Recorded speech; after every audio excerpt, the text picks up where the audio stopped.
बिस्मिल्लाहिर्रहमानिर्रहीम। अस्सलाम वालेकुम। दाल माश एक ऐसी दाल है कि गलती से अगर ये थोड़ी सी ज़्यादा गल जाए तो खाने वाले कहते हैं आज तो तुमने मरीज़ों वाला खाना लाकर मुंह के आगे रख दिया है।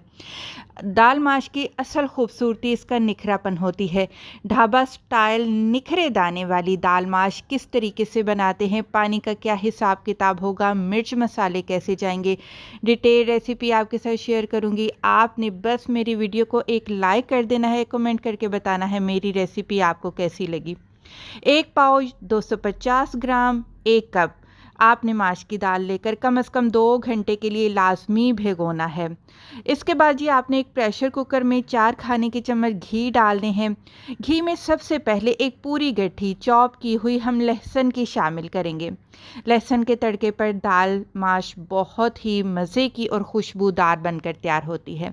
लहसुन का कलर चेंज हो चुका है। इस पॉइंट पर अब आपने दाल इसमें शामिल कर देनी है। अच्छा जी, ये वाला 1 गिलास मेरे पास दाल का था, तो मैंने 1 गिलास प्लस आधा गिलास यानी कि 1 गिलास दाल के लिए 1.5 गिलास पानी का शामिल किया है। पानी में जैसे ही उबाल आएगा इसके ऊपर झाग जो आएगी ना वो आपने निकाल लेनी है।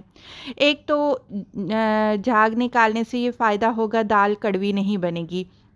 दूसरा, प्रेशर कुकर जब आप बंद करते हैं तो दाल उबालते वक्त अक्सर क्या होता है कि पानी उछल कर बाहर आना शुरू हो जाता है, वो इस झाग की वजह से होता है।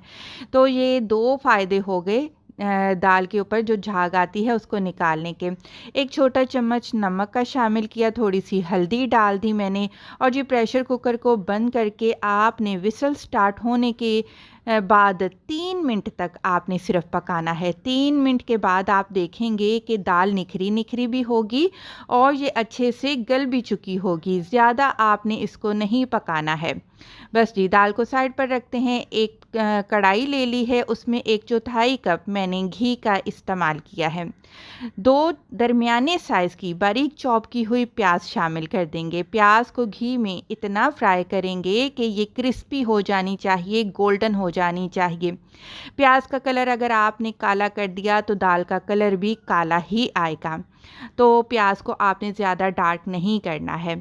अच्छा जी, 2 बड़े साइज़ के टमाटर लेकर छिलके हटाकर मैंने इसका पेस्ट बना दिया, वो शामिल कर दिया। और जी पेस्ट बना लेने के बाद पाउडर मसालों में मैंने आधा छोटा चम्मच से थोड़ी सी ज़्यादा लाल मिर्च का पाउडर, 1 छोटा चम्मच धनिया पाउडर और जी मैंने थोड़ा सा गरम मसाला पाउडर इसमें शामिल किया है। अच्छे से सारी चीज़ों की भुनाई कर लेंगे।